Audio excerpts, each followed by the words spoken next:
Bonsoir et bienvenue dans ce dernier journal qui démarre avec les titres. 50 ans de sacerdoce de l'archevêque métropolitain d'Abidjan, Jean-Pierre Cardinal Coutois. Le jubilé a eu lieu ce dimanche à la paroisse Saint-Pierre de Blocos, son village natal. Le Premier ministre a participé à la messe. Patrick Achi représentait le chef de l'État, Alassane Ouattara. Voilà 9 ans que les femmes de Côte d'Ivoire bénéficient du soutien du FAFSI. Ce fonds d'appui a permis à certaines femmes de mettre sur pied une activité génératrice de revenus. À d'autres, il a tout simplement boosté leur commerce. 9 ans de prêts sur toute l'étendue du territoire national. 9 ans de suivi pour le remboursement. Quel bilan dressé? Réponse dans quelques instants. Et puis un autre anniversaire, celui-ci est sombre. Cela fait 6 mois aujourd'hui que la junte s'est emparée du pouvoir en Birmanie. Depuis, le pays s'enfonce dans une des crises les plus graves de son histoire. Alors que certaines zones ont complètement basculé dans la guerre civile, des millions de Birmans luttent désormais pour leur survie. Bienvenue dans cette édition. La communauté catholique de Côte d'Ivoire a célébré les 50 ans de sacerdoce du cardinal Jean-Pierre Coutois ce dimanche à la paroisse Saint-Pierre de Blocos. Le Premier ministre Patrick Achi représentait le chef de l'État Alassane Ouattara. Grâce Kando. Blocos, dans la commune de Cocody. Ce village, en 1971, a enregistré son premier prêtre Jean-Pierre Coutois. Devenu évêque en 2001, ce prélat comptabilise aujourd'hui 50 ans de vie sacerdotale, dont 20 ans d'épiscopat. La communauté villageoise lui rend hommage ce dimanche à travers une messe d'action de grâce. Nous connaissons son parcours qui a été émaillé de beaucoup d'incidents. Chaque fois qu'il a eu une promotion, ça a été précédé toujours d'un événement assez douloureux. Et Dieu lui a fait la grâce aujourd'hui de célébrer 50 ans de sacerdoce. Il est tout à fait normal que nous puissions venir autour de lui pour célébrer encore cette joie-là. 50 ans dans la vie d'une personne, c'est beaucoup. Et 50 ans au service du Seigneur, c'est merveilleux. Le peuple hatchan compte 120 prêtres. Le cardinal Jean-Pierre Coutois en est le 3e. Il est aussi le 3e évêque issu de cette communauté. Nous sommes donc venus très heureux. Comme vous le voyez dans l'allégresse, le peuple hatchan est là, joyeux, parce qu'il a donné à l'Église un fils qui aujourd'hui fait notre fierté, parce qu'il est porteur d'espérance, il est porteur de joie et il est porteur de charité. L'homélie du jour a été faite par Ignace Bessi, archevêque de Korogo, par ailleurs président de la conférence des évêques catholiques de Côte d'Ivoire. Éminence, aidez-nous à travailler, non pas pour la nourriture qui se perd, mais pour la nourriture qui demeure jusque dans la vie éternelle. La nourriture pour laquelle Jean et Pierre, dont vous portez les noms, ont sacrifié leur vie. Que par leur intercession, le Seigneur vous soutienne dans votre santé physique pour que nous nous retrouvions autour de vous. Une célébration à laquelle se joint le président de la République, représenté par le Premier ministre Patrick Achi, des membres du gouvernement et plusieurs autorités politiques et administratives. Un jubilé d'or sacerdotal placé sous le signe de la réconciliation, la paix et la cohésion sociale. Dans ce contexte, le cardinal Coutois s'est prononcé sur la récente rencontre entre le président de la République, Alassane Ouattara, et l'ex-chef d'État, Laurent Gbagbo. Ce que j'ai demandé à Dieu et qui m'a été accordé avec ces noces d'or, c'est que le pays connaisse la réconciliation. Nos deux grands leaders, ils se sont parlé, eux-mêmes ont qualifié leur rencontre de fraternelle et amicale. Bien, c'est une route qui est tracée pour nous tous et nous devons tous prendre cette route-là.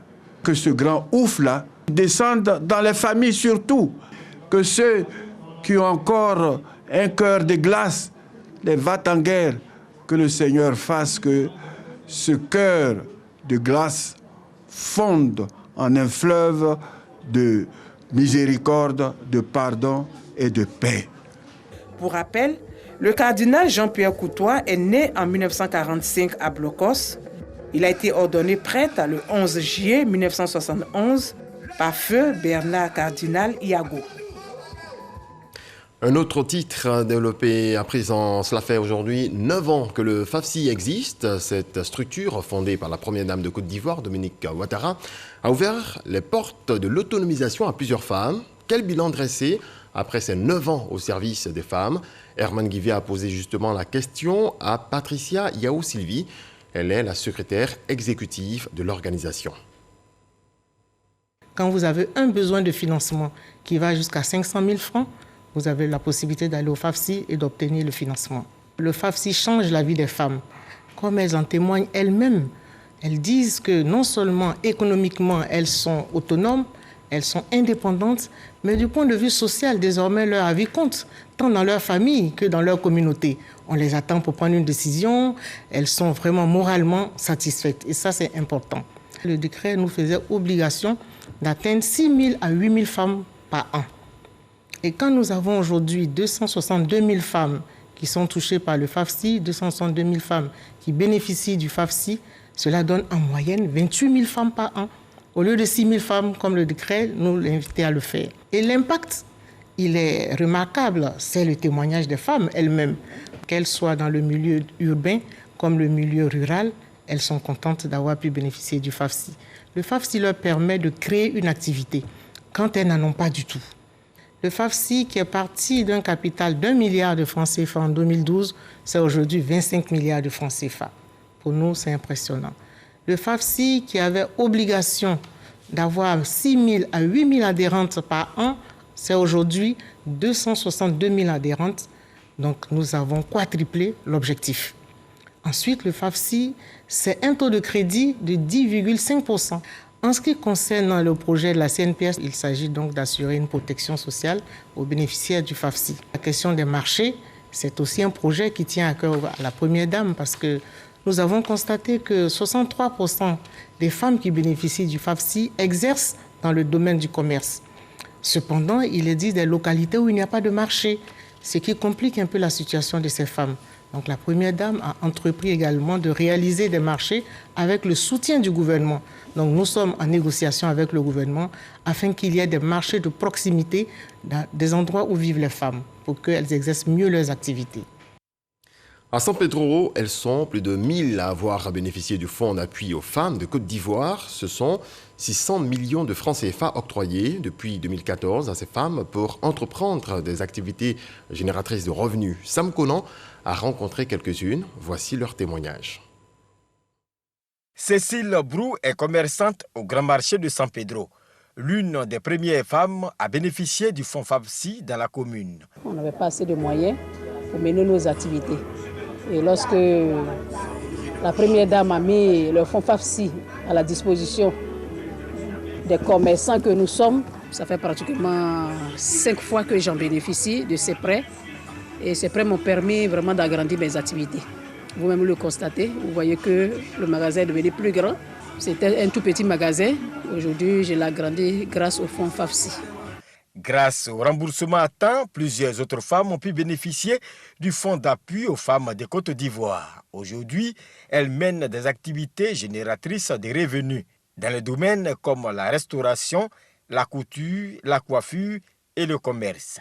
Je vends gomo, aubergines, piments, tomates, oignons, igname. L'année passée, il y a plus 100 000. Cette année, il y a plus 200 000. Ça m'a permis de développer ma commerce. J'ai bénéficié du fonds FAFSI à San Pedro ici. Cela m'a fait faire un magasin de riz. Et aujourd'hui, je vends les pagnes. Le premier pas, quand je suis allée, ils m'ont donné une somme de 100 000. Je leur ai dit que c'était petit, mais ils m'ont dit de commencer avec. J'ai bien payé, ça s'est bien passé. Et le commerce a commencé à évoluer. Et je suis allée, ils m'ont donné 500 000. 500 000, j'ai pris pour faire le restaurant. Et après ça, ils m'ont donné encore autre prêt. Le prêt qu'ils m'ont donné, j'ai pris ça pour payer mon terrain. À l'agence COPEC où sont logés les fonds, les bureaux de l'agent chargé du fonds FAFSI ne désemplit pas. Je suis venue pour prendre un prêt pour me soutenir dans mes activités. Pour la première fois, j'ai pris 100 000, j'ai payé. J'ai pris 200 000, j'ai payé. Je suis venue cette fois-ci pour prendre 500 000. Par jour, on reçoit au moins 20 dossiers. Il y a 200 dossiers en attente. Quelles sont les conditions pour bénéficier du fonds d'appui aux femmes? Pour pouvoir bénéficier du projet, il faut d'abord être de nationalité ivoirienne, être majeur, ça veut dire avoir au moins 21 ans et plus, et avoir une activité génératrice de revenus. Elle nous propose une activité et ensemble on analyse et nous l'orientons vers l'activité qu'elle peut mieux exercer. La dame, elle se rend dans nos murs, elle ouvre un compte à blanc. Selon le chef d'agence de la COPEC du quartier Cité, de 2014 à ce jour, plus de 600 millions de francs CFA ont été octroyés à 1145 femmes de San Pedro. Environ 1,5% d'impayés constatés à l'agence. Les activités de ces femmes bénéficiaires du fonds FAFSI ont également connu un ralentissement à cause de la Covid-19. On est tombé en même temps à cause du corona. Mais Dieu merci, à cause des faces là, c'est ça, on est en train d'enlever un peu. C'est maintenant qu'elles commencent à se retrouver et puis voilà, elles remboursent régulièrement leurs crédits. Les responsables ont tenu compte de ces aléas en faisant les reports d'échéance. Les femmes bénéficiaires reconnaissantes à la première dame Dominique Ouattara, initiatrice du fonds d'appui aux femmes de Côte d'Ivoire. Je dis merci beaucoup à la première dame Dominique Ouattara qui nous a soutenus, qui nous a aidés et qui a mis les prêts à notre disposition pour que nous puissions travailler avec. J'ai dit à Madame Ouattara, merci beaucoup. Tout ce qu'il fait là, Dieu n'a qu'à lui donner centime. C'est Fabsi qui a devenu mon mari. Je dis vraiment merci à la première dame qui a permis que les femmes soient autonomes. Des femmes de San Pedro engagées pour leur promotion économique et sociale face à la Covid-19 pour une Côte d'Ivoire égalitaire grâce au fonds d'appui FAFSI. Voilà ces femmes qui se battent malgré le Covid-19. La pandémie, elle, poursuit sa progression dans notre pays.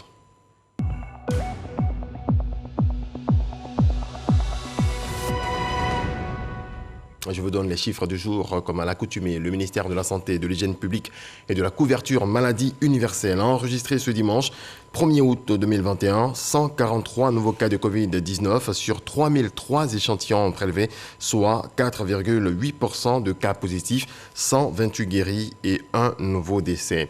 À la date du 1er août 2021, la Côte d'Ivoire compte donc 50 278 cas confirmés, dont 49 389 personnes guéries, 330 décès et 559 cas actifs. Le nombre total d'échantillons est de 788 680. Le ministère invite les populations à se faire vacciner et à continuer de respecter les gestes barrières. Écoutons à ce propos le directeur général de l'INHP, l'Institut national d'hygiène publique, professeur Beignet Bivreau, sur le plateau du 20h. Aujourd'hui, on s'est rendu compte que nous avons pratiquement tout relâché. La population a relâché et avec cette période de vacances, avec les événements festifs, avec le déplacement des populations, on se rend compte que vraiment il y a un laisser-aller. Pourtant, la maladie continue de circuler. Et donc, qu'est-ce que vous faites donc, le message, au niveau du ministère pour justement remédier? Alors, le message du ministère, c'est de reprendre les mesures barrières. Il faut continuer à se laver les mains régulièrement. Il faut porter le masque quand on est hors de chez soi, c'est important, ou bien quand on est dans une atmosphère confinée. Il faut continuer à se laver les mains à l'eau et au savon et il faut observer la distanciation. Alors, je dois dire que chacun, face à cette pandémie, doit prendre ses responsabilités. L'État a fait sa part. L'État a fait en sorte que régulièrement, nous avons des vaccins. Et à l'heure où je vous parle, nous disposons de vaccins pour pouvoir vacciner la population. Mais chacun doit faire fi de toutes ces rumeurs, de tous ces fake news qui ne sont pas vrais et se faire vacciner. Parce que la seule porte de sortie pour nous, c'est la vaccination. C'est parti pour la Semaine nationale de la propreté. Démarrée aujourd'hui, elle va s'achever le 6 août prochain. Le ministère de l'Assainissement et de la Salubrité veut des villes et communes propres avant la fête de l'indépendance. Grâce Kando. Opération Grand Ménage, réforme du secteur des déchets. À cela s'ajoute la Semaine nationale de la propreté, SNP, qui se tient chaque année du 1er au 6 août. Des actions qui visent à offrir aux populations un cadre de vie et de travail propre et sain. Les 5 premières éditions de la Semaine nationale de la propreté, d'une part, ont permis de relever les bonnes dispositions du corps social, donc de l'ensemble des Ivoiriens et des habitants de la Côte d'Ivoire, à participer activement à l'amélioration de la salubrité du cadre de vie. D'autre part, elles ont contribué au toilettage de nos cités et ont ainsi permis de leur redonner l'esthétique nécessaire pour une célébration de la fête nationale.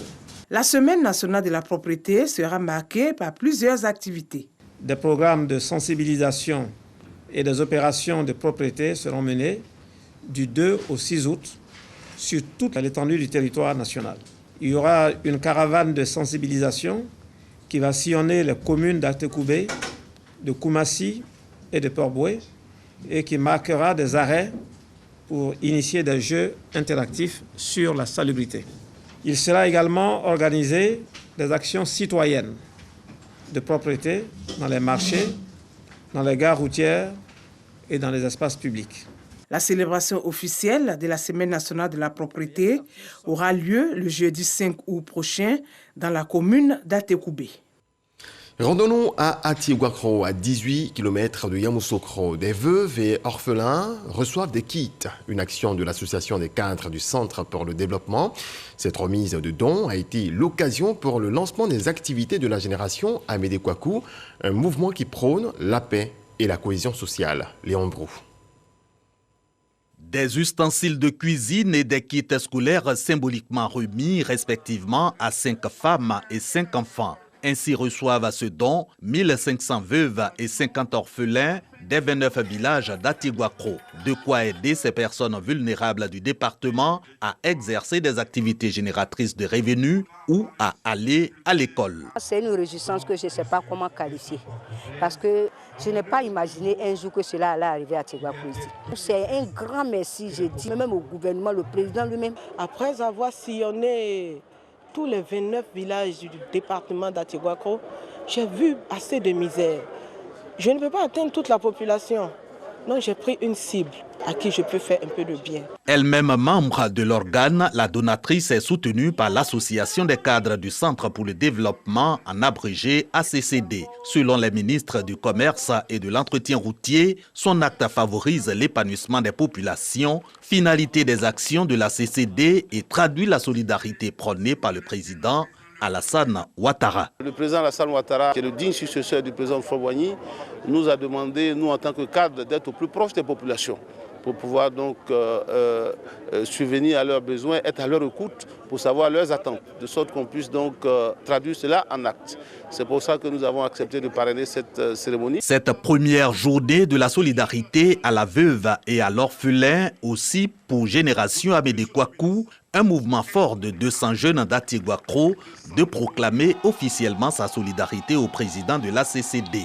La raison, les actions de solidarité, de paix et de développement sans cesse posées par le ministre Amédée Kouakou. Je voudrais également indiquer à la génération Amédée Kouakou de pouvoir s'inspirer des valeurs qui sont les nôtres, c'est-à-dire les valeurs de paix, les valeurs de concorde et également les valeurs de travail. Il faut aller dans chacun des villages, aller parler de paix, aller parler de cohésion, aller parler d'entente, aller parler de développement. C'est ça votre mission. Nous n'avons qu'un seul pays, nous devons le défendre. Atiéguakro, il y en a un seul en Côte d'Ivoire. Vous n'avez pas le droit de le détruire. Objectif, paix et développement pour l'épanouissement des populations. Les Abouni 2021 auront lieu du 17 au 19 décembre prochain à Yamoussoukro. L'annonce a été faite au cours d'une rencontre avec la presse en présence du directeur général du port, Iancier, parrain de l'événement. Plusieurs activités vont se tenir autour du thème Journalisme et fake news, défi ou défiance. Franck Kouadio. Vous avez ouvert les travaux de la 23e édition du week-end des Ebony 2021. Prix Ebony 2021, la 23e édition est lancée. L'information donnée par le directeur général du port autonome d'Abidjan ce jeudi 29 juin au cours de cette cérémonie à la Maison de la Presse dans la commune du Plateau. Le président de l'Union nationale des journalistes de Côte d'Ivoire, UNJCI, annonce des innovations pour cette 23e édition. Nous allons continuer toujours sur les innovations que nous avons déjà entamées l'année dernière. Le week-end déjà en lui-même est une innovation. Le panel en tout cas des experts et des intellectuels sera aussi une innovation. En plus de cela, il y aura par exemple un prix sectoriel pour la cohésion nationale et la réconciliation nationale. Nous allons changer le lieu de discussion, une visite à la résidence du père fondateur, une visite aussi dans ses plantations. Thème retenu pour la 23e édition du week-end des Ebony, journalisme et fake news, défi ou défiance.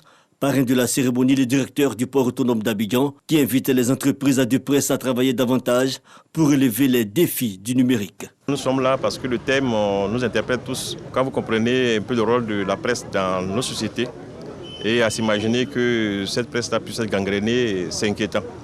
C'est inquiétant, c'est donc bon que tous ensemble et avec d'autres personnes, nous travaillons à ce que le milieu soit assaini, et soit mieux structuré pour que ce que les gens reçoivent comme information soit vrai. Les fake news aujourd'hui, c'est vraiment une véritable gangrène. La nuit de la communication récompense chaque année les meilleurs journalistes ivoiriens. Elle va se tenir du 17 au 19 décembre 2021 à l'hôtel président de Yamoussoukro. La date du dépôt des productions sera communiquée ultérieurement. Le prix du Super Ebony 2021, ce sera un véhicule flambant neuf et bien d'autres lots. Et on prend la direction de Tokyo pour les Jeux Olympiques.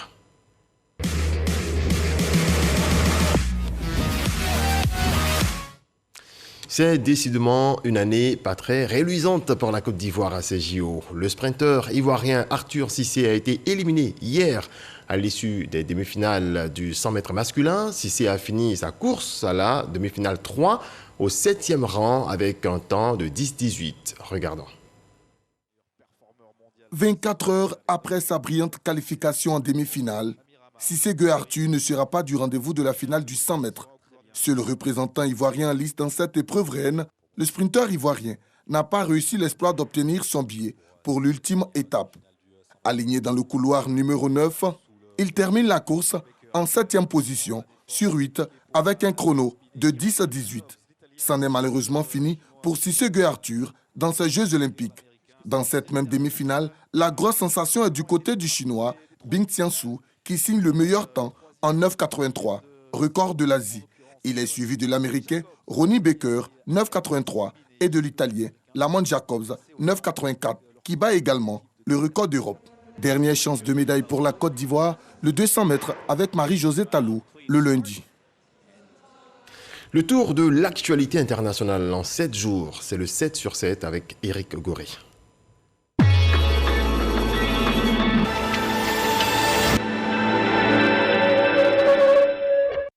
Après les inondations qui ont ravagé l'Allemagne, la Belgique et Londres, des précipitations exceptionnelles en Chine et les records de chaleur au Canada, 195 pays se réunissent pour l'adoption de nouvelles prévisions des experts du climat de l'ONU.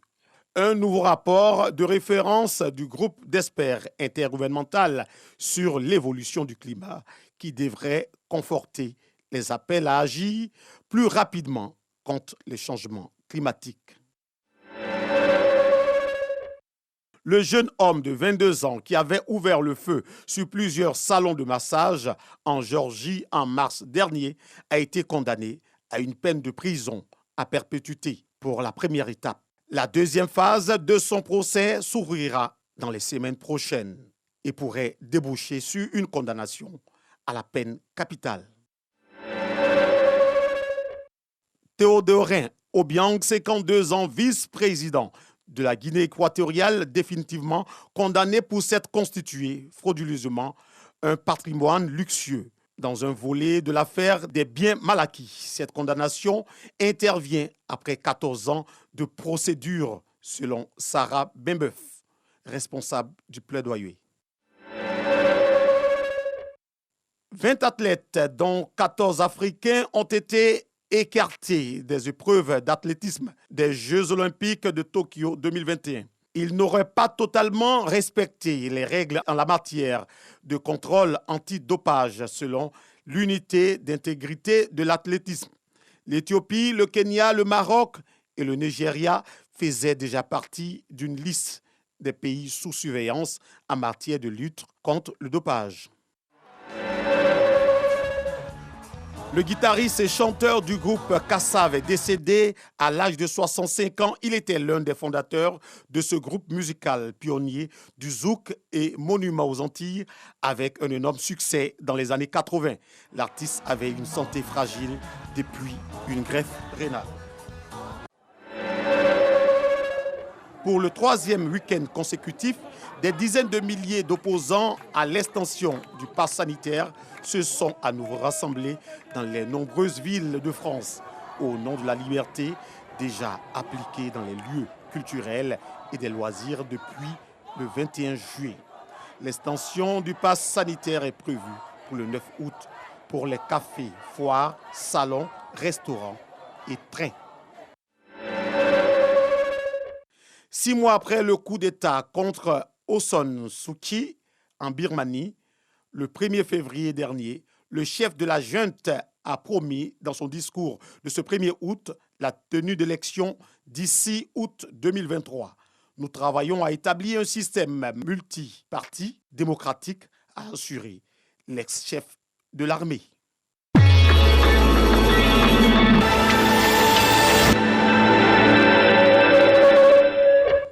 Avant de nous séparer relativement à la cérémonie commémorative du 61e anniversaire de l'indépendance de la Côte d'Ivoire, je vous invite à suivre ce communiqué émanant de la Direction générale du protocole d'État. Il est lu par Franck Kouadio.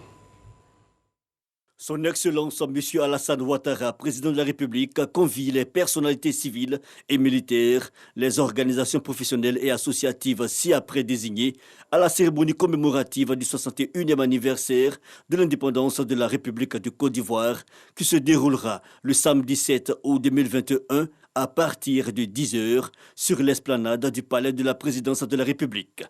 Ce sont Monsieur le Premier ministre, chef du gouvernement et Madame, Monsieur le Président de l'Assemblée nationale et Madame, Monsieur le Président du Sénat et Madame, Madame et Messieurs les présidents des institutions et leurs conjoints, Messieurs les anciens Premiers ministres et anciens présidents d'institutions et leurs conjoints, Madame et Messieurs les ministres d'État, Mesdames et Messieurs les ministres, Madame et Messieurs les ministres gouverneurs des districts autonomes, Monsieur le directeur du cabinet du Premier ministre, Madame le secrétaire général du gouvernement, Madame et Messieurs les secrétaires d'État, Mesdames et Messieurs les chefs de mission diplomatiques et représentants des organisations internationales, Mesdames et Messieurs les conseillers spéciaux à la présidence de la République, Mesdames et Messieurs les directeurs de cabinet des ministres à la présidence de la République, Monsieur le chef de cabinet du président de la République, Messieurs les directeurs de cabinet adjoints du Premier ministre, Monsieur le secrétaire général adjoint du gouvernement,